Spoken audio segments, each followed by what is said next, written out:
Hello students, myself Dr. Aniket, Assistant Professor of Agronomy at University of Agriculture and Technology, Banda. And friends, in today's video we will discuss about risks and success factors in farming based livelihood system. तो ये एक बहुत ही महत्वपूर्ण विषय है students. Farming based livelihood system में risk मतलब जोखिम और सक्सेस मतलब सफलता के फैक्टर्स कारक। आप सभी जानते हैं कि खेती सिर्फ एक व्यवसाय नहीं है, बल्कि हमारे जीवन और अर्थव्यवस्था की एक रीढ़ है। लेकिन इस क्षेत्र में कई सारे प्रॉब्लम्स है, कई सारे चैलेंजेस है, चुनौतियां हैं। मौसम का अस्थिर होना, बाजार में दामों का चढ़ाव उतार होना, कीट व बीमारियों का प्रकोप होना, वित्तीय परेशानियां और अन्य कई तरीके के जोखिम किसानों को झेलनी पड़ती है। लेकिन चिंता करने की कोई जरूरत नहीं है। हर समस्या होती है तो उसका समाधान भी होता है। सही तकनीकों मतलब टेक्नोलॉजीज, आधुनिक कृषि पद्धतियां, पॉलिसी सपोर्ट या गवर्नमेंट की जो स्कीमें हम बोलेंगे, या फिर एक कम्युनिटी लेवल पर आपस में कोऑपरेशन, इस तरह कई सारे इस तरीके के मार्ग हम अपनाकर कृषि प्रणाली को अधिक टिकाऊ और लाभकारी बना सकते हैं। आज हम विस्तार से समझेंगे कि खेती में कौन कौन से जोखिम होते हैं, रिस्क होते हैं, उनसे बचने के लिए क्या उपाय किए जा सकते हैं और किस तरीके से एक सफल कृषि आधारित आजीविका प्रणाली मतलब फार्मिंग बेस्ड लाइवलीहुड सिस्टम को अपनाकर किसान अपनी आय और जीवन स्तर को सुधार सकते हैं। तो चलिए इस महत्वपूर्ण विषय पर हम चर्चा शुरू करते हैं कि किस तरीके से हमारी खेती को अधिक लाभकारी और सुरक्षित बनाया जा सकता है। सबसे पहले बात करेंगे रिस्क फैक्टर्स की, और रिस्क फैक्टर में भी पहला है climate change and weather related risk मतलब जलवायु परिवर्तन और मौसम से संबंधित अन्य जोखिम। तो इसमें major climatic risk in agriculture क्या क्या है। खेती हमेशा से ही प्रकृति पर निर्भर रही है, लेकिन आज जो है क्लाइमेट चेंज का बहुत ज़्यादा एक्सपीरियंस हम लोग कर रहे हैं। और क्लाइमेट चेंज से रिलेशन किसके साथ हो रहा है या फिर इफेक्ट कहाँ पर दिख रहे हैं? एक अस्थिर मौसम में मतलब वेदर एब्रेशंस हम जिसको बोलते हैं बार बार आ रहे हैं, किसानों के लिए बहुत बड़ी चुनौती बनते जा रहे हैं। तो आइए देखते हैं कि इन चीज़ों का क्या क्या असर एक एग्रीकल्चर लाइवलीहुड पर होता है।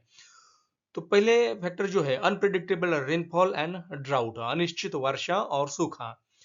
देरी से आने वाला मानसून या फिर अनियमित तरीके से आने वाला मानसून सोइंग को सबसे पहले डिस्टर्ब करता है। जहां से क्या होता है, अगर सोइंग ही हमारी डिले हो गई या समय से नहीं हुई, या फिर सोइंग के बाद जर्मिनेशन अच्छे से नहीं हुआ, तो फसल उत्पादन में कमी आ जाती है। सूखी की स्थिति में पानी की कमी हो जाती है, लेकिन अगर सिंचाई का अगर हमारे पास ऑप्शन अवेलेबल है तो हम इरिगेशन करा सकते हैं, लेकिन नहीं है तो बहुत सारा नुकसान किसान को उठाना पड़ता है। फिर नेक्स्ट फैक्टर है floods and water logging condition, मतलब या तो सूखा पड़ता है या तो बहुत ज्यादा बारिश होती है, उसके कारण फ्लडिंग और वाटर लॉगिंग की कंडीशन निर्माण हो जाती है।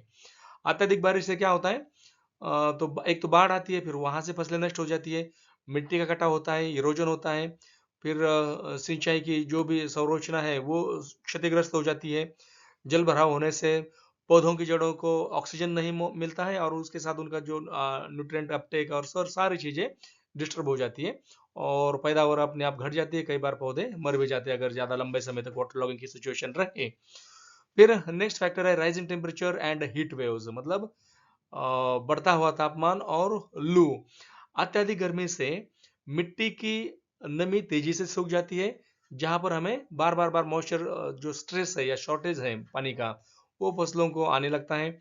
और जो लू चलती है, हीट वेव जो चलती है, उसके प्रभाव से फसलों पर भी असर हो जाता है, पशुओं पर भी असर हो जाता है, सारी चीज़ों का उत्पादन घट जाता है, कई बार जानवर मर जाते हैं, कई बार फसलें जल जाती है।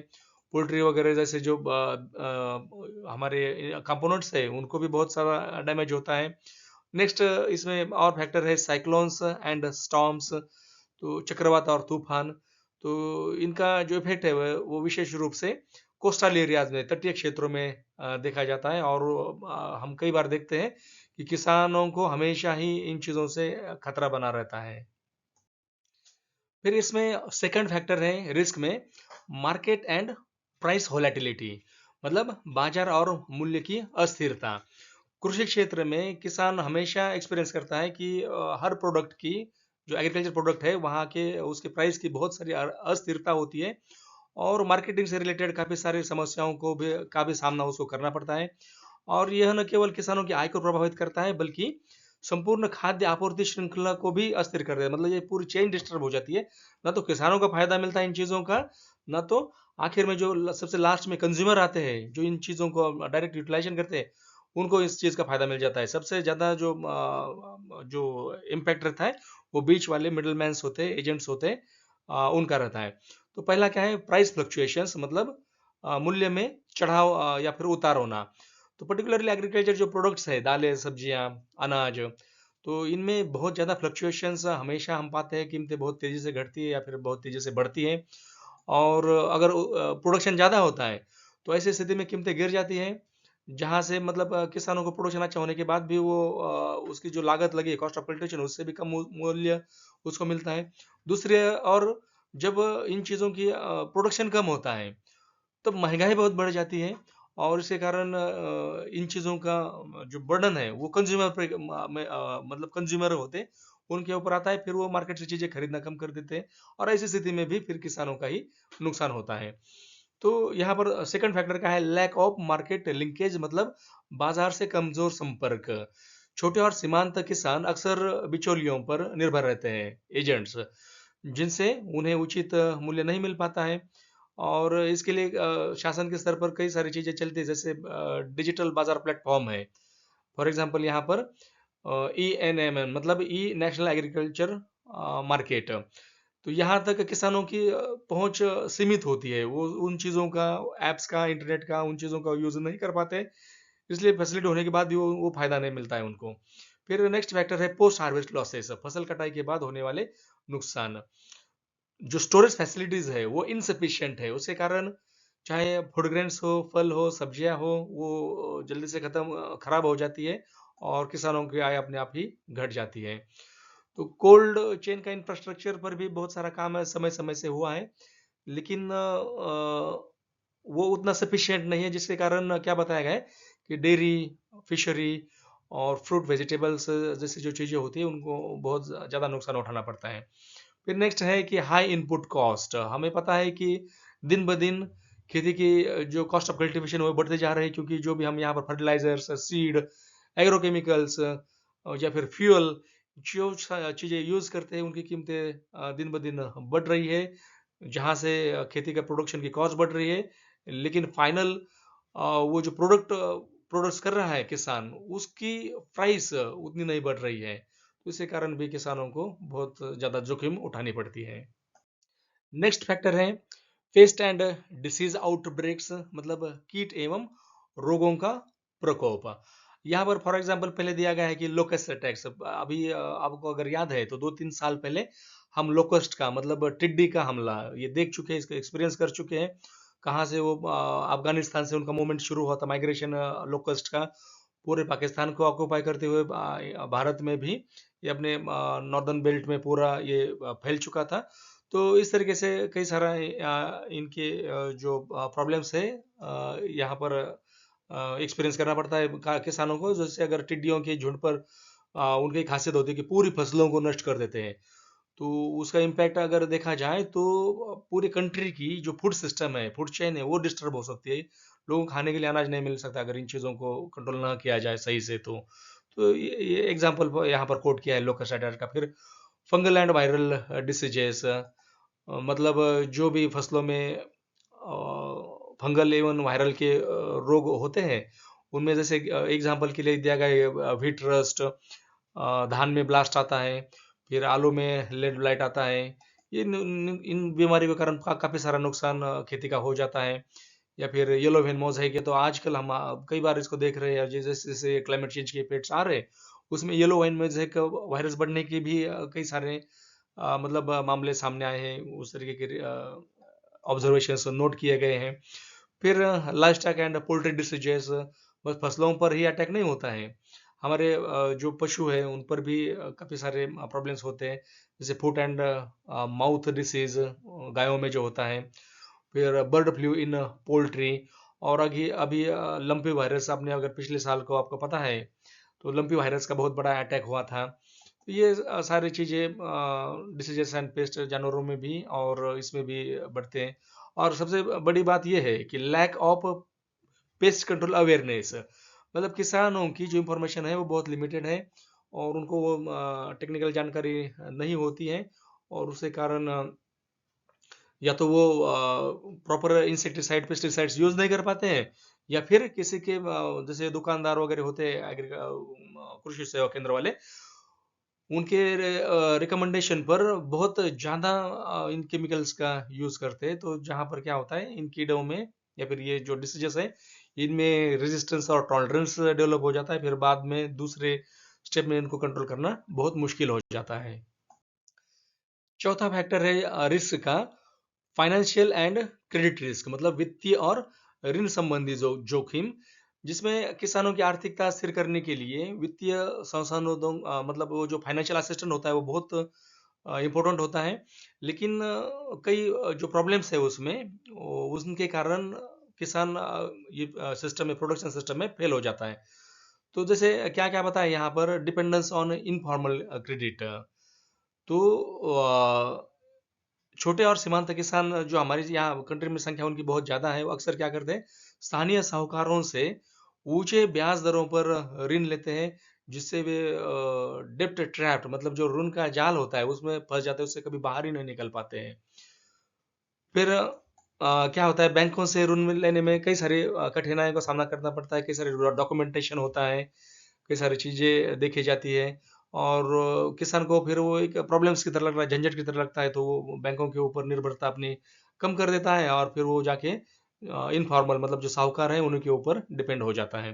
फिर नेक्स्ट इसमें बताया गया कि lack of crop insurance coverages, मतलब फसल बीमा की कम कवरेज। फसल बीमा की योजना तो चल रही है, प्रधानमंत्री फसल बीमा योजना पूरे कंट्री में चल रही है, काफ़ी सालों से चल रही है, लेकिन इसके बावजूद किसान को या तो उसमें रजिस्टर नहीं कर पाता है, उतना अवेयरनेस उसके पास नहीं होता है, या फिर क्या होता है रजिस्टर करने के बाद भी समय से वो सारी सिस्टम इम्प्लीमेंट नहीं होती है और उसको नुकसान होने के बाद भी वो जो भी कॉम्पेंसेशन या मुआवजा मिलना चाहिए था वो नहीं मिल पाता है। फिर उसमें क्या क्लेम प्रक्रिया, जो सेटलमेंट होता है क्लेम का, वो बहुत जटिल प्रक्रिया है और इस किसान से इन योजनाओं से फिर किसान थोड़ा सा दूर ही रहना पसंद करते हैं। फिर छोटे किसान बीमा प्रीमियम का वहन भी नहीं कर पाते हैं। जैसे ठीक है फसलों का बीमा तो बहुत कम पैसों में निकलता है, लेकिन जानवर हो जाए, उसके अपनी पर्सनल हेल्थ हो जाए, फैमिली के मेंबर्स हो जाए, इनके प्रीमियम तो बहुत ज़्यादा होते हैं और फिर वहाँ से वो हटे जाता है और वो फिर प्राकृतिक आपदाओं से जो भी नुकसान होता है उसमें बिल्कुल मतलब असहाय हो जाता है। फिर नेक्स्ट है इसमें डिलेड सब्सिडी डिसबर्समेंट, जो भी शासन से सब्सिडियाँ वगैरह मिलती है उसको रियल में किसान तक पहुंचने में समय लगता है। फर्टिलाइजर के लिए सब्सिडी मिलती है, फिर आपके सीड के लिए मिलती है, जो भी फार्म का मैकेनाइजेशन छोटे मोटे यंत्र उपकरण खरीदना है उसके लिए सब्सिडी मिलती है।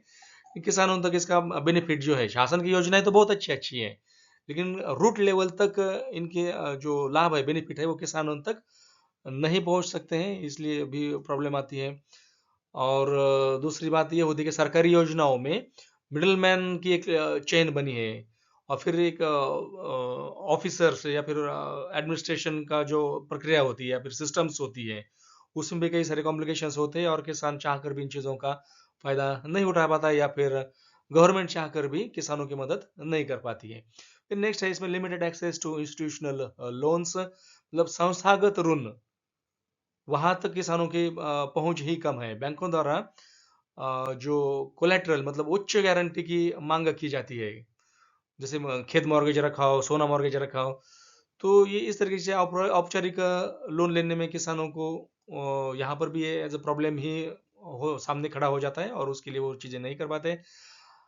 फिर आधुनिक जो एग्रीकल्चर टेक्नोलॉजीज हैं या फिर मशीनरी है, इरिगेशन सिस्टम है, इसमें इन्वेस्टमेंट करने के लिए इनिशियल कैपिटल चाहिए होता है अच्छा खासा और किसानों की ऋण तक पहुंच थोड़े से सीमित है, इस कारण वो इन चीज़ों को मॉडर्न टेक्नोलॉजी को अपना नहीं पाते हैं और पारंपरिक जो ट्रेडिशनल तरीके हैं उनके ऊपर निर्भर रहने के कारण उनकी उत्पादकता खेती की प्रोडक्शन लेवल जो है वो कम ही रह जाती है। पांचवा फैक्टर है infrastructure and supply chain challenges, बुनियादी ढांचा और जो आपूर्ति श्रृंखला होती है, सप्लाई चेन, उससे रिलेटेड प्रॉब्लम्स। कृषि उत्पादन को बाजार तक पहुंचने के लिए मजबूत इंफ्रास्ट्रक्चर होना और एक कुशल सप्लाई चेन होना, मतलब वो तरीके से इफेक्टिव सप्लाई चेन हम जिसको बोलेंगे, उसकी आवश्यकता होती है। हालांकि भारत में कई बाधाएं किसानों की उत्पादकता और आय को प्रभावित करती है, जिनमें पहला बताया गया है कि पुअर इरिगेशन फैसिलिटीज। भारतीय कृषि का लगभग 50% हिस्सा आज भी रेनफेड है, मतलब वो वर्षा आधारित है, जिससे यह अनिश्चित मानसून और सूखे की चपेट में आ जाता है। सरकार की कई सिंचाई योजनाएं, जैसे ये जो प्रधानमंत्री कृषि सिंचाई योजना चलती है, PMKSY, इसके होने के बावजूद भी कई किसान अब तक भी पर्याप्त जल संधारण नहीं कर पाते हैं, और सूखा प्रभावित क्षेत्रों में जल संचयन और माइक्रो इरिगेशन तरीके, ड्रिप एंड स्प्रिंकलर इरिगेशन हम जिसमें शामिल करते हैं, इनको बढ़ावा देने की बहुत आवश्यकता है, लेकिन वो चीज़ें बहुत कम स्तर पर अभी तक हो रही है। फिर आती है बात lack of storage and cold chain की, मतलब भंडारण एवं जो शीतगृह होते हैं उनकी श्रृंखलाओं की कमी। फिर न्यूनतम भंडारण सुविधा, मतलब वेयर हाउसिंग फैसिलिटीज बहुत कम है, उनके कमी के कारण फसल कटाई के बाद किसान को वो जो प्रोड्यूस है अपना, उसको जल्द से जल्द बेचने के लिए मजबूर होना पड़ता है, वो उसको स्टोर करके नहीं रख सकता है। तो क्या होता है कि बल्क में जनरली प्रोडक्शन होता है, तब वो मार्केट प्राइसेस घट जाती है, और इस घटी हुई प्राइसेस में भी किसान को बेचना ही पड़ता है, क्योंकि वो स्टोर नहीं कर सकता है। फिर जो वेयर हाउसिंग फैसिलिटी के कारण या कोल्ड चेन जो है उनके कारण कम होने के कारण, पर्टिकुलरली सब्जियां, फल और डेयरी के जो प्रोडक्ट्स हैं, और फिशरीज वगैरह ऐसे भी प्रोडक्ट्स, मीट जैसे प्रोडक्ट, वो बहुत तेजी से खराब होने वाली चीजें जिसको पेरिशेबल गुड बोलते हैं, उनमें भी बहुत ज़्यादा नुकसान हो जाता है। फिर जो हम पोस्ट हार्वेस्ट लॉसेस की बात करते हैं, तो लगभग 30 to 40% लॉसेस पोस्ट हार्वेस्ट से होते रहते हैं।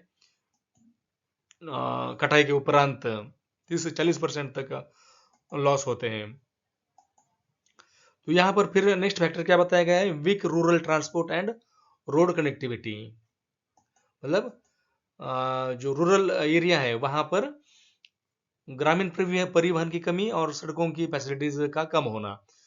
तो ये रूरल एरिया में जनरली ये ट्रांसपोर्ट का प्रॉब्लम है ही, और फिर किसानों को अपना जो प्रोड्यूस है वो मार्केट में पहुंचाने में बहुत प्रॉब्लम्स आते हैं।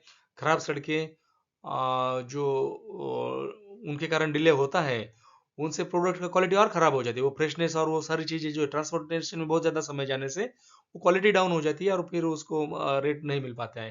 फिर नेक्स्ट फैक्टर है limited processing and value addition unit, मतलब प्रसंस्करण एवं वैल्यू एडिशन, मतलब मूल्य संवर्धन की इकाइयाँ, उनका कमी होना और टेक्निकल नॉलेज भी कम होना। किसान अक्सर कच्चे उत्पादों को, मतलब रॉ फॉर्म में ही बेचता है, रॉ प्रोड्यूस को ही बेचता है, जो खेत से निकलता है उसी को बेचता है, और उसकी प्राइस हमें पता है कम होती है। अगर किसान इन चीज़ों को वैल्यू एडिशन करे या प्रोसेसिंग करे, तो उनका दाम भी बढ़ता है, उसकी पेरिशेबिलिटी भी बढ़ती है। जैसे फॉर एग्जांपल यहाँ बताया गया कि आम से पल्प या जाम बनाना, गेहूं से आटा, सूजी, दलिया, ये चीज़ें बनाना, मक्का से पॉपकॉर्न बनाना, तो ये इन चीज़ों से किसान को मुनाफा तो मिलता है, ये तो बहुत ही रिकमेंडेड प्रैक्टिसेस है, लेकिन रियल ग्राउंड में किसान इन चीज़ों का बेनिफिट नहीं उठा पाता है, क्योंकि इंफ्रास्ट्रक्चर की कमी है रूरल एरिया में। छठे फैक्टर में बात कर लेते हैं पॉलिसी एंड गवर्नेंस इशू, मतलब नीति और शासन से जुड़ी समस्याएं। नीतिगत अस्थिरता या पॉलिसी का हम जो बोलते हैं स्टेबिलिटी नहीं रहती है, और एडमिनिस्ट्रेटिव कॉम्प्लेक्सिसिटी के कारण, प्रशासनिक जटिलता के कारण किसानों को कई प्रकार की चुनौतियों का सामना करना पड़ता है। MSP नीतियों की अस्थिरता, भूमि स्वामित्व के मुद्दे, मतलब लैंड ओनरशिप, और सरकारी योजनाओं की कम जानकारी किसानों की प्रगति में बाधा डालते हैं। अब इसमें सबसे पहली बात बताई गई है कि मिनिमम सपोर्ट प्राइस पॉलिसी, मतलब न्यूनतम समर्थन मूल्य, इसकी जो पॉलिसी है उसकी नीतियों में अस्थिरता। एमएसपी की घोषणा हर साल होती है, लेकिन कई फसलों के लिए किसानों को एमएसपी का लाभ नहीं मिल पाता है, क्योंकि खरीद प्रक्रिया प्रभावी नहीं होती है। एमएसपी को केवल कुछ चुनिंदा फसलों को ही दिया जाता है, जैसे गेहूं, धान, दालें आदि, और जिसमें अन्य फसल जो होते हैं, जो मार्केट फ्लक्चुएशन को बहुत ज़्यादा सफ़र करते हैं, ऐसी फसलों को शामिल नहीं है, इसलिए ऐसी फसलों को नुकसान होता है जो एमएसपी में शामिल नहीं है। फिर दूसरी बात, राज्यों में एमएसपी की अलग-अलग प्रभावशीलता है। कई स्टेट एमएसपी देने के लिए अलग से एफर्ट्स लेते हैं, कई यहाँ पर स्टेट्स में नहीं लिया जाता है। तो मतलब पॉलिसी इम्प्लीमेंटेशन का प्रॉब्लम यहाँ पर बताया जा सकता है। फिर नेक्स्ट बात आती है complex land ownership and tenancy issue, मतलब भूमि का स्वामित्व और पट्टे से जुड़ी जटिलताएं। पट्टा मतलब रेंट पर जो लैंड दिया जाता है। छोटे और सीमांत किसान अक्सर किराए पर ली गई भूमि पर ही खेती करते हैं, लेकिन पट्टे की औपचारिकता पूरी न होने के कारण उन्हें सरकारी लाभ नहीं मिल पाते हैं। वो सारी जो फॉर्मेलिटीज है, जो डॉक्यूमेंटेशन होता है, वो कंप्लीट नहीं रहता है, इसलिए जो किसान वहां पर काम कर रहा है उस खेत में, उसको जोत रहा है, उसको उसका बेनिफिट नहीं मिल पाता है। कई राज्यों में भूमि का जो रिकॉर्ड है वो डिजिटल फॉर्म में कन्वर्ट नहीं किया गया है, जिससे किसानों को लोन लेना, सब्सिडी मिलना या बीमा की फैसिलिटी मिलना, इनमें थोड़ा सा प्रॉब्लम्स आते हैं। फिर नेक्स्ट है कि lack of awareness about government schemes, मतलब सरकारी योजनाओं की जानकारी का अभाव। सरकार कई योजनाएं, जैसे मैंने पिछली स्लाइड में भी कहा था कि पीएम किसान हो गई, फिर ये सिंचाई के लिए योजना हो गई, फिर ई नेशनल एग्रीकल्चर मार्केटिंग की योजना हो गई, कई सारी योजनाएं चल रही है, लेकिन अधिकांश किसानों को इन योजनाओं की सही जानकारी नहीं होती है।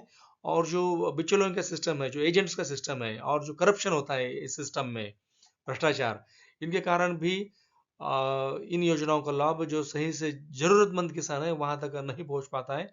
और जो डिजिटल साक्षरता की कमी, मतलब ऐप्स वगैरह चलाना, इंग्लिश पढ़ना, इन चीज़ों की जानकारी ना होने के कारण किसान ऑनलाइन पंजीकरण, मतलब जो ऑनलाइन फॉर्म भरना, स्कीमों के लिए एप्लीकेशन करना, इसमें असमर्थ होते हैं, और बाकी लोग ही इन चीज़ों का फायदा उठाते हैं, और किसानों का अल्टीमेटली एक्सप्लॉयटेशन हो जाता है, शोषण हो जाता है। अब स्टूडेंट्स, अब तक हमने इतने सारे फैक्टर्स देख लिए जो हमारी जो एग्रीकल्चर लाइवलीहुड सिस्टम है उसमें प्रॉब्लम्स क्रिएट कर रहे हैं, रिस्क क्रिएट कर रहे हैं। तो अब सवाल उठता है कि खेती से अच्छी और स्थायी आय कैसे प्राप्त की जाए। किसानों के लिए सिर्फ एक ही फसल पर निर्भर रहना काफी जोखिम भरा होता है। मौसम में बदलाव, बाजार में दामों की अस्थिरता और कीट पतंगों के हमले से नुकसान होने की संभावना बनी रहती है। तो ऐसी कंडीशंस में कुछ यहाँ पर सुझाव दिए गए हैं जिसको हम बोलते हैं success factors in farming based livelihood systems, मतलब कृषि आधारित आजीविका प्रणाली में सफलता के कारक। और उसमें पहला कारक बताया गया है, फर्स्ट पॉइंट क्या है, इंटीग्रेटेड फार्मिंग सिस्टम अप्रोच, मतलब होलिस्टिक अप्रोच टू सस्टेनेबिलिटी। इसका मतलब क्या है कि हम इंटीग्रेटेड, एकीकृत कृषि प्रणाली को अपनाएं। एकीकृत कृषि प्रणाली, जिसको हम आईएफएस बोलते हैं, एक बेहतरीन समाधान साबित हो सकती है, क्योंकि क्या किस तरीके से बेनिफिट ये हमें देती है, किसी को, मतलब जो जो भी प्रॉब्लम्स की हम बात करें वहां पर कैसे बेनिफिट्स मिल रहा है कि एक है आईएफएस का मतलब ये है कि हम सिर्फ एक फसल पर निर्भर न रहकर कई कृषि गतिविधियां फिर कई एग्रीकल्चर कंपोनेंट्स को एक साथ अपनाएं, जहां से क्या होगा, हमारा उसमें हम इंक्लूड करें फसल उत्पादन को, पशुपालन को, मुर्गी पालन, मत्स्य पालन, वानिकी और अन्य एग्रीकल्चर अलाइड कई सारी एक्टिविटीज हम इसमें जोड़ सकते हैं। जब ये सभी घटक एक साथ जुड़ जाते हैं तो किसान को कई तरह के फायदे मिलते हैं, और वहाँ खेती ज़्यादा लाभदायक भी हो जाती है, और जो जो रिस्क फैक्टर की हमने बात की थी वो रिस्क फैक्टर का इफेक्ट कम होने लगता है। तो चलिए आप देखते हैं यहाँ पर बेनिफिट्स ऑफ आईएफएस, मतलब उसके अपनाने के फायदे क्या है। तो एक तो इनकम डाइवर्सिफिकेशन हो जाता है, आय के कई स्रोत निर्माण होते हैं। किसान सिर्फ एक ही फसल पर निर्भर नहीं रहेगा, अगर किसी कारणवश एक गतिविधि में नुकसान हो जाए तो दूसरी किसी न किसी गतिविधि से उसकी भरपाई हो सकती है। उदाहरण के लिए अगर किसी साल फसल खराब हो गई तो पशुपालन है, मुर्गी पालन है, कहीं ना कहीं से किसान को इनकम जरूर मिलेगा। फिर इसमें दूसरा बेनिफिट बताया गया कि एफिशिएंट रिसोर्स यूटिलाइजेशन, मतलब संसाधनों का कुशल उपयोग। खेत में बचे हुए अवशेषों को पशुओं के चारे में हम बदल सकते हैं या अन्य कई तरीके से रिसाइकलिंग कर सकते हैं। पशुओं को मिलने वाला गोबर का खाद, जो गोबर होता है उसे हम गोबर की खाद बनाते हैं, और जिससे जैविक खेती को बढ़ावा में दे सकते हैं। मत्स्य पालन के टैंक होते हैं, या फिर पॉन्ड में हम फिशरी करते हैं, तो वहाँ के पानी को हम सिंचाई के लिए यूज कर सकते हैं। फिर तीसरा इसका बेनिफिट आता है इनहांस सॉइल फर्टिलिटी, मतलब मिट्टी की फर्टिलिटी बढ़ती है। जो क्रॉप रोटेशन हम अपनाते हैं उससे मिट्टी की पोषकता बढ़ती रहती है। और जैविक खाद के रूप में हमारे पास गोबर की खाद, वर्मी कंपोस्ट, नाडे कंपोस्ट ऐसी चीजें उपलब्ध होती है, और इससे हमारा जो मार्केट परचेस्ड केमिकल फर्टिलाइजर्स है उनके ऊपर निर्भरता कम हो जाती है। फिर यहाँ पर और एक चीज क्या होती है, reduce to pest and disease incidence, मतलब कीट और रोगों का नियंत्रण। अगर एक ही फसल हम बार बार उगाते हैं तो हमें पता है कि मोनोक्रॉपिंग या उस तरीके के सिस्टम में तो उन कीटों का और रोगों का प्रसार बहुत तेजी से होता है। तो फिर हम क्या प्रेफर करते हैं यहाँ पर, मिक्स क्रॉपिंग या फिर इंटर क्रॉपिंग। तो वहाँ पर फिर अलग अलग होस्ट आने से इनका जो एक ही फसल पर जो हमला होता है वो कम होता है, और फसलों में भी थोड़ा सा रेजिस्टेंस आ जाता है। फिर रेजिलियंस टू क्लाइमेट चेंज, जलवायु परिवर्तन के लिए सहनशीलता। अगर कभी सूखा या कभी अधिक बारिश हो जाए तो सिर्फ एक ही फसल पर निर्भर रहने से नुकसान हो सकता है। लेकिन जब कई सारे कंपोनेंट्स होते हैं, पशुपालन, मुर्गी पालन, मत्स्य पालन, ऐसे विकल्प होते हैं, तो जलवायु जोखिमों को जो प्रॉब्लम्स आने हैं उनका असर कम पड़ता है। इसलिए यहाँ पर रिकमेंड गया गया है कि ऐसे सिचुएशंस में किसानों को इंटीग्रेटेड फार्मिंग सिस्टम्स को अपनाना चाहिए। दूसरा फैक्टर जहाँ से सक्सेस मिलता है हमें, जो फार्मिंग बेस्ड लाइवलीहुड सिस्टम को सक्सेस मिलता है, वो बताया गया है कि एडॉप्शन ऑफ टेक्नोलॉजी, या फिर उसको आगे एक्सटेंशन दिया गया है, ट्रांसफॉर्मिंग एग्रीकल्चर विद इनोवेशन, मतलब प्रौद्योगिकी का उपयोग करना और नवाचार के साथ कृषि का रूपांतरण करना। एक इम्प्रूव फार्मिंग सिस्टम है, उसको इम्प्रूव करना। आजकल तकनीकी विकास ने भारतीय कृषि को पूरी तरीके से बदल दिया है। हम कई जगहों पर ये चीजें देखते हैं, सुनते हैं। किसानों के पास अब उन्नत उपकरण है, डिजिटल समाधान है जो कृषि संचालन को सरल बनाते हैं, और बेनिफिट भी वहां पर बढ़ता है। तो इसमें कौन कौन सी तकनीक हो सकती है जो कृषि को सुधारने में और उसको लाभकारी बनाने में मदद कर सकती है। तो पहली बात की गई है प्रिसीजन एग्रीकल्चर की। प्रिसीजन एग्रीकल्चर क्या, इसमें क्या करते हैं कि विभिन्न टेक्नोलॉजी का उपयोग करके हम फसलों को और मिट्टी के स्वास्थ्य को बेहतर बनाते हैं। और इसमें क्या क्या चीजें शामिल हो सकती है, जैसे जियो इंफॉर्मेटिक्स के अंदर हमने GIS, जियोग्राफिक इंफॉर्मेशन सिस्टम जिसको बोलते हैं, फिर रिमोट सेंसिंग, फिर IoT मतलब इंटरनेट ऑफ थिंग्स एप्स का और डिजिटल प्लेटफॉर्म्स का उपयोग करना। तो इस तरीके की इन तकनीकी गतिविधियों से हम मिट्टी की सेहत, फसल की वृद्धि और जो अदर रिसोर्सेस होते हैं जैसे वाटर, उनकी आवश्यकताओं को निगरानी रखते हैं, और जहाँ जरूरत है तब वही चीज़ों का एप्लीकेशन किया जाता है, तो उससे इनपुट की बर्बादी कम होती है, और कम से कम इनपुट में या कम से कम रिसोर्स यूटिलाइजेशन में हम ज़्यादा से ज़्यादा उत्पादन निकाल सकते हैं। फिर सेकंड फैक्टर मतलब इसके विद इन टेक्नोलॉजी में बताया गया है कि मैकेनाइजेशन, मतलब मशीनीकरण। आजकल के आधुनिक कृषि उपकरण जैसे ट्रैक्टर है, सीड ड्रिल्स है, पावर टिलर्स है, हार्वेस्टर्स है, छोटे छोटे लेवल के भी, छोटे छोटे माइनर मशीनरी के फॉर्म में भी ये सारे कई इक्विपमेंट्स आ रहे हैं। इन उपकरणों के उपयोग से जो लेबर वर्क था वो कम होता जा रहा है, और जो मैनेजमेंट है एग्रीकल्चर में वो भी बहुत तरीके से, सटीक तरीके से, एक प्रिसाइज तरीके से हो रहा है। इससे कृषि की दक्षता बढ़ रही है, और समय की भी बचत हो रही है, जिससे खेती अधिक लाभकारी बन रही है। नेक्स्ट यहाँ पर राइट साइड में लिखा गया है कि digital platforms and mobile apps. तो अभी अगर सही से देखा जाए तो ये समय की बहुत बड़ी ज़रूरत है, और इसमें हम क्या करते हैं कि वेदर की फोरकास्टिंग, मतलब आने वाले मौसम की भविष्यवाणियाँ, बाजार मूल्य में कहाँ पर कितना मूल्य चल रहा है, कब क्या हो रहा है। फिर एग्रो एडवाइजरी सिस्टम जिसको कृषि सलाह सेवा बोलते हैं, कि कौन सी चीज़ क्या कब करनी है खेती में, कैसे कैसे करनी है, कौन सा केमिकल डालना है। तो ये सारे इनको एग्रो एडवाइजरी सेवाएं बोलते हैं। तो ये किसानों को सही निर्णय लेने के लिए मदद करती है। और एक ऐप जो होते हैं अलग अलग तरीके के, तो उन ऐप और जो ई मार्केटिंग के लिए जो एक बनाया गया था सिस्टम, ई नेशनल एग्रीकल्चर मार्केटिंग, तो किसानों को सीधे खरीदारों से ये चीज़ें जोड़ती है, जिससे उनको बेहतर मूल्य प्राप्त होता है। फिर नेक्स्ट चीज़ है इसमें कि यूज़ ऑफ ड्रोन का उपयोग करना, और कहाँ क्यों करते हैं कि फसल की निगरानी हो जाए, मॉनिटरिंग अच्छी हो जाए, कहाँ पर कीट आई है, कहाँ पर फर्टिलाइजर देने की आवश्यकता है, किस चीज़ का छिड़काव करना है, और वो ड्रोन एप्लीकेशन भी कर देता है, स्प्रेइंग भी कर देता है। जहाँ पर बहुत रिमोट एरिया है, जहाँ पर जैसे फलों के बागानों पर वगैरह ऊंचे ऊंचे पेड़ है, वहाँ पर ड्रोन से छिड़काव करना बहुत ईजी है, और ड्रोन मॉनिटरिंग भी करता है।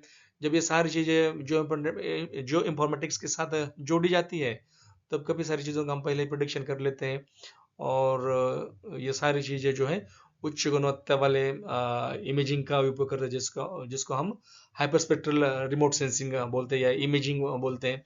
उसको यूज़ करके फर्टिलाइजर्स का हो चाहे कीटनाशकों का हो, वो हमें कंट्रोल तरीके से यूज़ कर सकते हैं। बहुत ज़्यादा दवाइयों की भी ज़रूरत नहीं पड़ती है।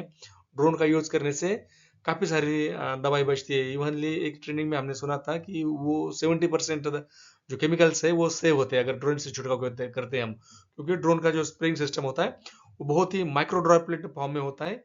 वो इम्पैक्ट तो उतना ही लाता है किसी भी इंसेक्ट को, पेस्ट को या फिर फंगस को कंट्रोल करने में, लेकिन दवाइयों का एप्लीकेशन बहुत कम लगता है। तो जो हमारा अननेसेसरली जो यूज होता है केमिकल्स का, उसका कॉस्ट भी कम कर देता है और एक सिस्टम में एक सुरक्षितता भी आती है, जैसे रेसिड्यू में वो नहीं केमिकल्स अकुमुलेट नहीं होते हैं।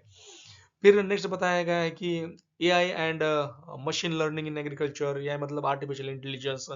आजकल इसका बहुत बोलबाला है, हर चीज़ के लिए लोग आर्टिफिशियल इंटेलिजेंस का यूज़ कर रहे हैं, तो एग्रीकल्चर में भी बिल्कुल पॉसिबल है। तो वहाँ से हमें समय से सब चीज़ें पता चलेंगी, एक प्रॉपर रिकमेंडेशंस आ जाएंगे, कब बुआई करना है, कब फर्टिलाइजर एप्लीकेशन करना है, कौन सा करना है, कौन सी वैरायटी, और फिर जो वेदर डेटा के आधार पर सिंचाई करना। ऑटोमेशन का सिस्टम होता है कि जब मॉइस्चर लेवल उस लेवल तक कम हो जाता है तो अपने आप ऑटोमेशन सिस्टम से इरिगेशन के फ्लो है, ड्रिप है, वो शुरू हो जाते हैं। तो ये सारी चीज़ें जो है, इनसे जोखिम प्रबंधन में मदद मिलती है और फसल का नुकसान कम किया जा सकता है। तो एक ओवरऑल हम जो टेक्नोलॉजी के फायदों में गिना सकते हैं कि एग्रीकल्चर मैनेजमेंट में एक बहुत सरल और स्पीडी, फास्ट, तेज बनाया जा सकता है। फिर लाभ में वृद्धि वृद्धि होती है और रिस्क कम हो जाता है। जो भी रिसोर्सेस है उनका बहुत हायर लेवल का यूटिलाइजेशन हो जाता है, मतलब रिसोर्स इफिशिएंसी बढ़ती है। और जो क्लाइमेट चेंज और उनके कारण जो प्रॉब्लम्स आ रहे हैं उनसे निपटने में भी इन सारी चीज़ों से हमें फायदा मिलता है। तो एडॉप्शन ऑफ टेक्नोलॉजी ये एक सेकंड सपोर्टिव फैक्टर है फार्मिंग सिस्टम में या फार्मिंग लाइवलीहुड सिस्टम में हमें एक स्थिरता प्रदान करने के लिए। फिर थर्ड सक्सेस फैक्टर आता है, the factor which is responsible for success of farming based livelihood system, that is institutional support for what, strengthening farmers through organisations, मतलब किसानों को संगठन के माध्यम से सशक्त बनाए। इसके लिए इंस्टीट्यूशनल सपोर्ट किस तरीके से दिया जा सकता है, तो किसानों को संसाधनों, ज्ञान, बाजारों और वित्तीय सहायता तक पहुंचाने में प्रदान करने के लिए इस सिस्टम को जो जो भी स्टेक होल्डर्स हैं ये काम में आते हैं। तो देखते हैं कौन कौन से स्टेक होल्डर्स हैं और वो किस किस तरीके से काम यहाँ पर करते हैं। तो पहला है farmers producers organisations, FPO and cooperatives, मतलब किसान उत्पादक संगठन और सहकारी समितियां। तो ये क्या करते हैं, छोटे और सीमांत किसानों को सस्ती कीमतों पर गुणवत्तापूर्ण इनपुट्स उपलब्ध कराते हैं। ये संगठन किसानों को बेहतर मूल्य प्राप्त करने और सामूहिक रूप से खरीदारों से मोल भाव करने में मदद करते हैं, मतलब बार्गेनिंग पावर किसानों के बढ़ाते हैं, वित्तीय सहायता प्रदान करते हैं और साथ साथ में बाजार में लिंकिंग प्रोवाइड करने में भी मदद करते हैं, जिससे किसान अपना जो भी प्रोड्यूस है वो सही मूल्य पर बाजार में ला सके, बेच सके। फिर सेकंड इसमें बताया गया है कि research and extension institutions, ICR और आईसीआर के जो केवीकेज हैं, किसानों को मौजूदा कृषि पद्धतियों और एक मॉडर्न एग्रीकल्चर टेक्नोलॉजीज पर प्रशिक्षण प्रदान करते हैं। फिर आईसीआर की कई सारी रिसर्च इंस्टीट्यूट्स है और एसएयूज, मतलब स्टेट की एग्रीकल्चर यूनिवर्सिटीज, ये क्षेत्रीय कृषि समस्याओं का समाधान करने के लिए क्षेत्र विशेष अनुसंधान, मतलब लोकेशन बेस्ड रिसर्च करते हैं और उसके आधार पर क्या होता है, ये संस्थान किसानों के लिए सामान्य रूप से कृषि संबंधित समस्याओं का समाधान विकसित करते हैं। फिर थर्ड यहाँ पर बताया गया है कि role of private sector and NGOs, निजी क्षेत्र और एनजीओ का योगदान। एनजीओ मतलब नॉन गवर्नमेंट ऑर्गेनाइजेशंस, निजी संस्थान और ये जो या फिर हम जिसको बोलते हैं कि एनजीओज या फिर प्राइवेट ऑर्गेनाइजेशंस, ये संस्थाएं उच्च उत्पादकता वाले कीट प्रतिरोधी बीजों और जैविक उर्वरकों का विकास करती है, या इससे रिलेटेड और भी कई सारी टेक्नोलॉजीज का विकास करती है जिससे कृषि उत्पादकता में वृद्धि होती है। जैसे बायफ है वहाँ पुणे में, तो बायफ ने जो मैनेजमेंट होता है काऊ का, तो उन्होंने अपनी कुछ ब्रीड्स डेवलप की, वो सीमेंट वगैरह प्रोवाइड करना, इस तरीके का काम उन्होंने किया। तो जो जानवरों में मतलब टॉलरेंस और रेजिस्टेंस डेवलप होना है अकॉर्डिंग टू क्लाइमेट, तो उसमें वो हेल्प करती हैं। तो एनजीओ के साथ किसानों के एनजीओ जो होते हैं वो किसानों के साथ मिलकर उनको प्रशिक्षण और जागरूकता अवेयरनेस प्रोग्रामों में और वित्तीय संसाधनों तक पहुंचने में मदद करती है। फिर फोर्थ आता है यहाँ पर गवर्नमेंट एक्सटेंशन सर्विसेज, सरकारी विस्तार सेवाएं। तो राष्ट्रीय कृषि नवाचार परियोजना, जिसको क्या बोलते हैं हम, national agriculture innovation project, NAIP जिसको बोला गया है। ऐसे कार्यक्रम किसानों को आधुनिक तकनीकी, बाजार समर्थन और प्रशिक्षण प्रदान करते हैं।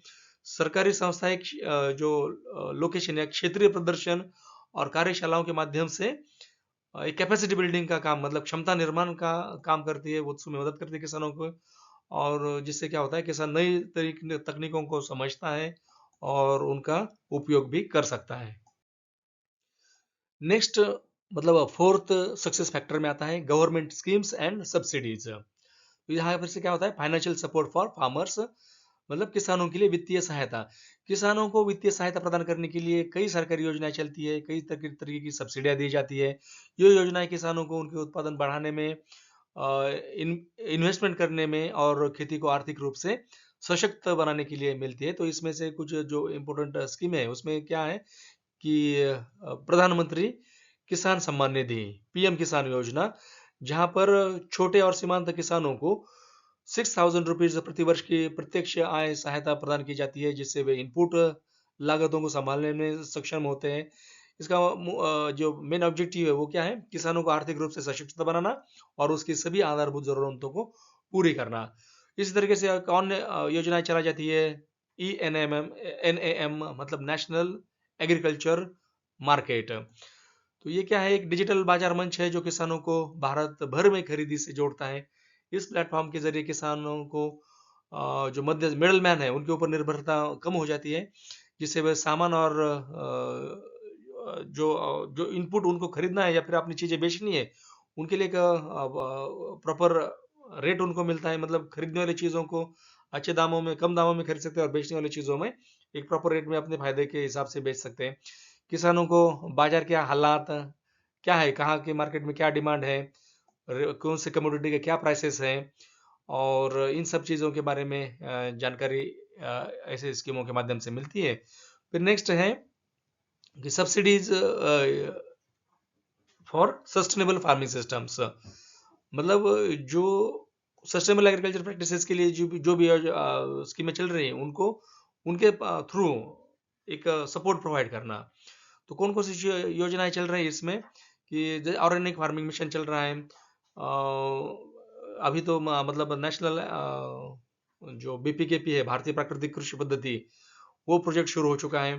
फिर रिन्यूएबल एनर्जी सोर्सेज जैसे सोलर पंप हो गया, ड्रिप और स्प्रिंकलर जैसे माइक्रो इरिगेशन सिस्टम को खरीदने के लिए या उनको डायरेक्ट उनको बांटना हो गया।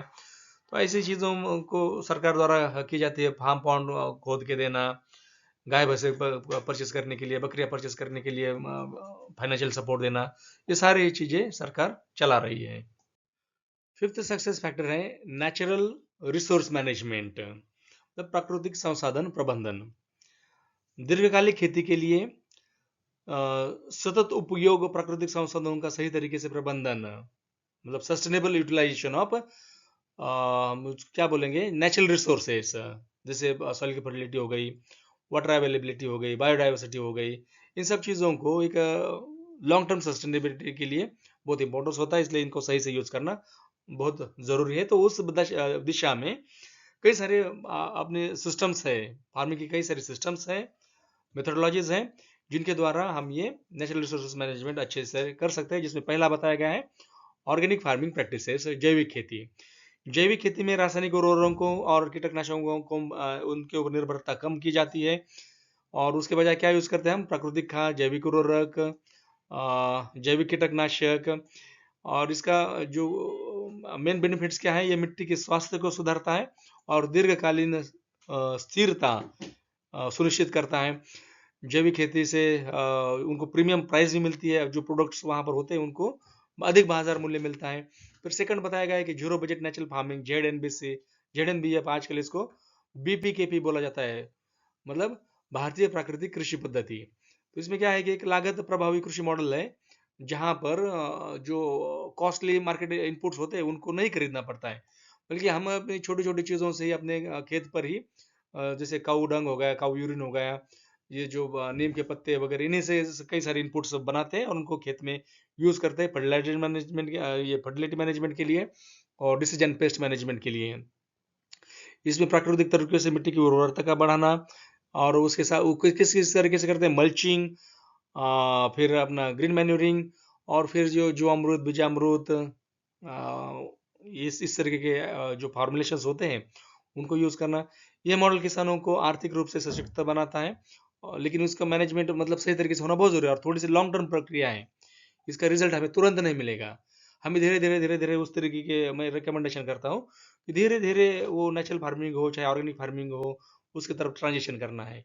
इकट्ठा हम अगर तुरंत उसके ऊपर शिफ्ट कर दे, जैसे आज तक हम अपना मॉडर्न एग्रीकल्चर कर रहे थे और कल से ऑर्गेनिक खेती शुरू कर दें, तो हमारी खेती का मतलब जो प्रोडक्टिविटी है वो मेंटेन नहीं रह पाएगी। इसलिए हमें साल बाय साल इसमें धीरे धीरे शिफ्ट करते जाना है ऑर्गेनिक और उनकी तरफ, और धीरे धीरे अपने जो मार्केट परचेस केमिकल्स वगैरह उनको ऊपर निर्भरता कम करनी है। फिर तीसरा इसमें बताया गया है कि एग्रो इकोलॉजिकल अप्रोचेस। इसमें क्या होता है, एग्रो फॉरेस्ट्री, फिर crop rotation, mix farming, mix cropping, इन तरीकों का उपयोग किया जाता है जो बायोडाइवर्सिटी बढ़ाने में मदद करते हैं, और जो एग्रीकल्चर के कई सारे जो बेनिफिट्स होते हैं वो हमें मिलते हैं। पिछले कई वीडियोस में हम ये चीज़ें ऑलरेडी देख चुके हैं। फिर बात आती है watershed development and rain water harvesting की, जो राइट साइड में जो कॉलम है उसमें लिखा है watershed development and rain water harvesting किसके थ्रू करते हैं हमें, चेक डैम, कंट्रोल बॉन्डिंग और पर्कुलेशन टैंक, इन तरीके के जो स्ट्रक्चर्स आते हैं उनको बना के हम वाटर कंजर्वेशन कर सकते हैं।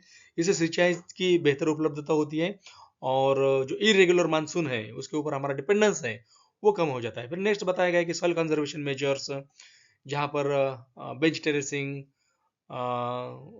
कंट्रोल बंडिंग या फिर कंट्रोल प्लाविंग और कवर क्रॉपिंग, इस तरीके के तरीकों का रिकमेंडेशन किया गया है। इनको अपनाने से भी जो मुश्किल हालात है वहाँ पर सक्सेस, मुश्किल हालात होने के बाद भी हमारे एग्रीकल्चर का सक्सेस रेट बढ़ सकता है।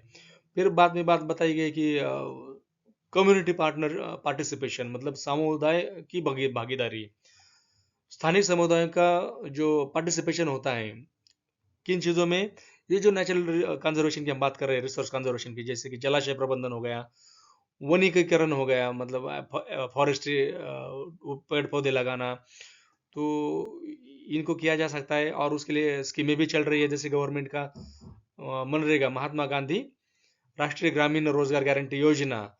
तो ऐसे सरकारी कार्यक्रम मिट्टी और जल संरक्षण के लिए श्रम प्रधान गतिविधियों को भी बढ़ावा देते हैं, तो ये भी यहाँ पर हम एक सक्सेस फैक्टर मान सकते हैं।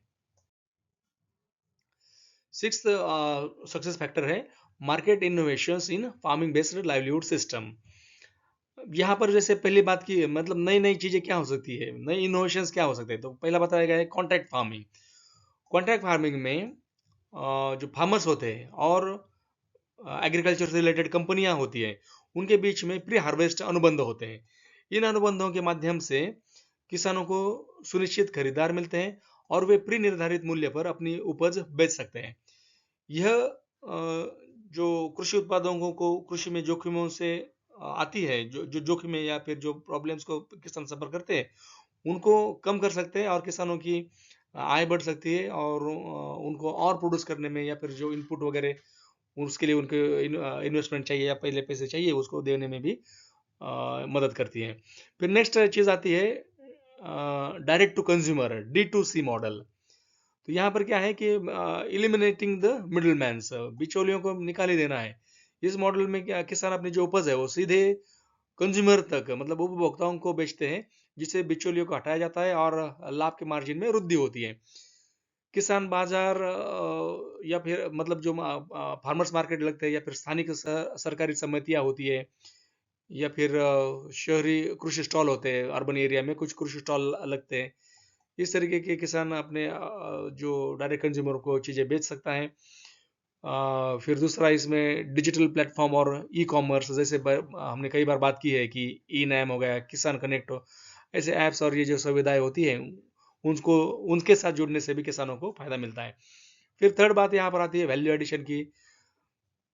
बात वैल्यू एडिशन से क्या होता है, जो रॉ एग्रीकल्चर प्रोडक्ट्स होते हैं उनको उच्च मूल्य वाले उत्पादों में बदला जाता है, जिससे किसानों की आय में वृद्धि होती है। फॉर एग्जांपल हम यहाँ पर देख सकते हैं कि दूध से पनीर, मक्खन, दही बनाना, फिर फ्रूट से जैम, जूस या फिर ड्राई फ्रूट्स बनाना, फिर जो अनाज होते हैं उनसे आटा बनाना या फिर रेडी टू सर्व स्नैक्स बनाना। तो इस तरीके से वैल्यू एडिशन करने से भी एक सक्सेस बढ़ने के चांसेस बढ़ते हैं। फिर इसी कड़ी में नेक्स्ट बात बताई गई है कोऑपरेटिव एंड कलेक्टिव मार्केटिंग के बारे में। तो क्या होता है ये फार्मर्स कोऑपरेटिव? इसमें बताया गया कि जो ऐसी समितियां किसानों के समूह के रूप में होती हैं जो मिलकर संसाधनों को जोड़ते हैं ताकि वो थोक बिक्री कर सके, बेहतर कीमतों पर सौदे कर सके और लागतों में उनकी कमी ला सके। तो ये कोऑपरेटिव जो समितियां होती है इन किसानों को सामूहिक रूप से बेहतर सौदे करने में मदद करती है। इनके बेनिफिट्स में क्या बताया गया? बार्गेनिंग पावर बढ़ाना, मतलब किसानों के सौदेबाजी की ताकत को बढ़ाना, साथ ही विपणन और वितरण को अधिक कुशल बनाती है। इस मॉडल में जो शेड सुविधाएं हैं जैसे भंडारण, परिवहन, प्रसंस्करण, इनका भी तो उपयोग होता है, जिससे मध्यस्थों की आवश्यकता कम हो जाती है और एक न्याय संगत लाभ सुनिश्चित होता है। सबको लाभ मिले इस तरीके के, और सबको समान लाभ मिले, या फिर जितने जिसके रिसोर्सेस है, जितना शेयर ऑफ रिसोर्स है उसके अनुसार हर किसी को लाभ मिले। इन चीज़ों से इस चीज़ को इम्प्लीमेंट किया जाता है। बेनिफिट्स में क्या बताया कि सुदृढ़ हो मोल भाव की शक्ति, मतलब इंक्रीज बार्गेनिंग पावर। फिर जो सुविधाएं हम साझा करते हैं या फिर शेयर करते हैं, भंडारण, परिवहन और प्रसंस्करण, वो चीज़ भी कई चीज़ों की कॉस्ट कम कर देती थी। किसान मिलके सारा चीज़ें करते हैं और मिडिल मैन के ऊपर निर्भरता कम होती है। और फिर सीधा एक चीज़ और क्या होती है इसमें कि रिस्क कम होती है या फिर नुकसान कम होता है। अगर किसी चीज़ में नुकसान हो जाए तो नुकसान कई सारे लोगों के ऊपर इक्वल तरीके से डिस्ट्रीब्यूट होता है, तो हर एक मतलब इंडिविजुअल किसान को बहुत ज़्यादा नुकसान नहीं होता है। फिर बात आती है फार्म टू फोक, मतलब सप्लाई एक चेन का एक ये है कि इसको हम ऐसा बोल सकते हैं कि जो ताजे उत्पादन होते हैं ये खेतों से सीधा या तो कंज्यूमर के पास या फिर जो रिटेलर्स होते हैं, खुदरा दुकानदार, उनके पास पहुंच जाए। मतलब farm to fork supply chain का क्या मीनिंग है? फील्ड से निकला हुआ फ्रेश मटेरियल, फ्रेश प्रोडक्ट वो सीधा या तो कंज्यूमर के पास जाए या फिर रिटेल शॉप में चला जाए। तो इस मॉडल में ताजे कृषि उत्पादों को किसान से जो सीधा कंज्यूमर तक पहुंचा जाता है, उससे जो स्टोरेज में और उसमें जो कॉस्ट होता है या फिर उसमें जो खराबियां होती है वो कम हो जाती है और कंज्यूमर को भी एक फ्रेश चीज़ें खाने के या फिर यूज़ करने के लिए मिलती हैं। फिर नेक्स्ट बात इसमें है कि government and private sector support for market innovation. Government किस कई तरीके से या फिर प्राइवेट सेक्टर भी किसानों को सपोर्ट करता है अपनी चीज़ों को, या फिर जो उनकी मार्केटिंग की जो भी ये है, मतलब जो क्रियाकलाप है उनको सपोर्ट करते हैं। तो किस तरीके से किया जाता है कि सरकार किस तरीके से समर्थन करती है? हमने पहले भी देखा कि जो ई नेशनल एग्रीकल्चर मार्केटिंग सिस्टम है वो एक प्लेटफॉर्म है। फिर कई तरीके की सब्सिडियां और स्कीमें चलती है, किसानों को विपणन नवाचारों के लिए वित्तीय सहायता प्रदान की जाती है जिससे वे नवीन तकनीकों और बाजार लिंक का उपयोग कर सकते हैं। यहाँ पर लिखा गया है ना कि सब्सिडीज एंड स्कीम्स और financial assistant to support farmer marketing innovations, मतलब किसान अपने इनोवेशन खुद करें और उसका मार्केटिंग भी करें। फिर बात बताई गई प्राइवेट सेक्टर किस तरीके से ये कर रहा है, मदद कर रहा है। तो AI based price forecasting, private sector के पास अपनी खुद की एक पहचान होती है, अपनी खुद का एक स्किल होता है। तो वो जैसे एग्जांपल बताया गया है कि आर्टिफिशियल इंटेलिजेंस के आधार पर वो मूल्य का पूर्वानुमान करना और वो चीज़ें किसानों तक पहुंचाना। फिर ब्लॉकचेन आधारित ट्रेसेबिलिटी। उसमें क्या होता है कि यह तकनीक जो कृषि आपूर्ति श्रृंखला है उसमें ट्रांसपेरेंसी, पारदर्शिता लाना सुनिश्चित करती है, जिससे उत्पादों के स्रोत और गुणवत्ता पर निगरानी रखना आसान होता है। पर्टिकुलरली ऑर्गेनिक फार्मिंग और ये चीज़ें हैं जहाँ पर एक फेयरनेस और फेथफुलनेस बहुत ज़रूरी होता है। तो ऐसी चीज़ों में ये ब्लॉकचेन और ट्रेसेबिलिटी का सिस्टम बहुत इंपॉर्टेंट होता है। सेवंथ फैक्टर बताया गया है सक्सेस का, डाइवर्सिफिकेशन ऑफ लाइवलीहुड, जिसके बारे में हम कई बार बात कर चुके हैं कि जितना डाइवर्सिफिकेशन हम करेंगे, जितना dependency upon single source of income रहेगी हमारी, तो उतना ही हमारा रिस्क कम हो जाएगा। कई सारे कंपोनेंट्स को हम इकट्ठा करने के बाद क्लाइमेट की रिस्क, मार्केट फ्लक्चुएशन के रिस्क, इनको कॉप अप करने में मदद होती है। तो किस किन चीज़ों के साथ डाइवर्सिफिकेशन किया जा सकता है, इनका लिस्टिंग यहाँ पर दिया गया है कि लाइफ स्टॉक इंटीग्रेशन करें, क्लाइमेट रेजिलिएंट क्रॉप मतलब drought resistance crop, high yielding varieties को इंक्लूड करें, agro forestry and silvopasture system, bee keeping, mushroom cultivation, sericulture, aquaculture and horticulture, सारी चीज़ों को इन डिटेल हम देख चुके हैं पहले ही। फिर इसके साथ ही डाइवर्सिफिकेशन बस एग्रीकल्चर कंपोनेंट का ही नहीं करना है, नॉन फार्म एक्टिविटीज को भी शामिल करना है फॉर एडिशनल इनकम। जैसे एग्रो टूरिज्म हो गया, मतलब फील्ड फार्म विजिट अरेंज कराना, जो शहर से लोग आते हैं उनके लिए होम स्टे अरेंज कराना, एजुकेशनल टूर को अटेंड करना। तो फिर इसके बाद handicrafts and food processing, organic product packaging, इस तरीके की नॉन फार्म एक्टिविटीज को भी हम शामिल कर सकते हैं हमारा सक्सेस बढ़ाने के लिए। फिर एट्थ सक्सेस फैक्टर है community participation and farmers cooperative, मतलब एक लोगों को इकट्ठा आके कम्युनिटी बेसिस पर कई सारी चीजें करनी है, अपने रिसोर्सेज शेयर करने, कॉमन डिसीजंस लेने हैं, मार्केटिंग के लिए एक दूसरे को हेल्प करना है। तो ये सारी चीजें फायदेमंद हो सकती है। उसके बेनिफिट्स या फिर नीचे कोऑपरेटिव्स के बेनिफिट लिखे गए जो हमने पिछले स्लाइड में देखे थे। Bulk buying and selling reduces cost, मतलब जब चीजें इकट्ठा बल्क में बाय की जाती है तो क्या होता है उनका कॉस्ट कम हो जाता है। या फिर कोई प्रोडक्शन सिस्टम हम बहुत बल्क में कई सारे लोग इकट्ठा करके कर रहे हैं, तो शेयरिंग ऑफ रिसोर्सेस, जैसे ट्रैक्टर 10 किसानों में एक ही अपना ट्रैक्टर है वो ही यूज़ कर लिया, तो इन सारे तरीकों से कॉस्ट कम हो जाती है। फिर access to shared storage, processing and transportation facilities, promotes knowledge sharing and skill development. किसी के मान के चलो 10 ग्रुप का किसान है, 10 किसानों का ग्रुप है, उसमें से कुछ किसान ऐसे होते हैं जिनके पास बहुत इंटेलेक्चुअल नॉलेज होता है, उसको यूज करके बाकी किसानों को भी फायदा दिया जा सकता है। इस तरीके से sharing of resources and knowledge फायदेमंद हो सकता है, जो सिस्टम को सक्सेस बना सकता है। अब नाइन्थ फैक्टर में, सक्सेस फैक्टर में, विमेन्स डोमिनेंस इन रूरल फार्मिंग, ये एक बताया गया है। मतलब जो ग्रामीण कृषि है वहां पर महिलाओं का दबदबा है इंडियन कंडीशन में, ये चीज़ एक सक्सेस का फैक्टर माना गई है।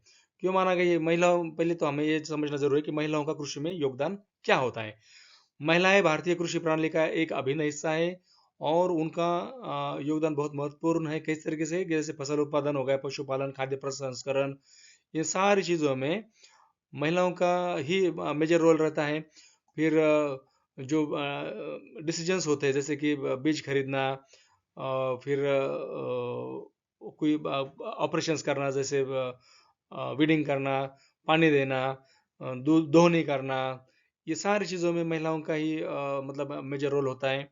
और फिर किचन गार्डनिंग करना, फिर एक अपने घर की ज़रूरतों के लिए उस तरीके से कई चीज़ें उगाना, मतलब घर की एक फूड सिक्योरिटी को और न्यूट्रिशनल सिक्योरिटी को अश्योर करना, ये सारी चीज़ें महिला ही करती हैं।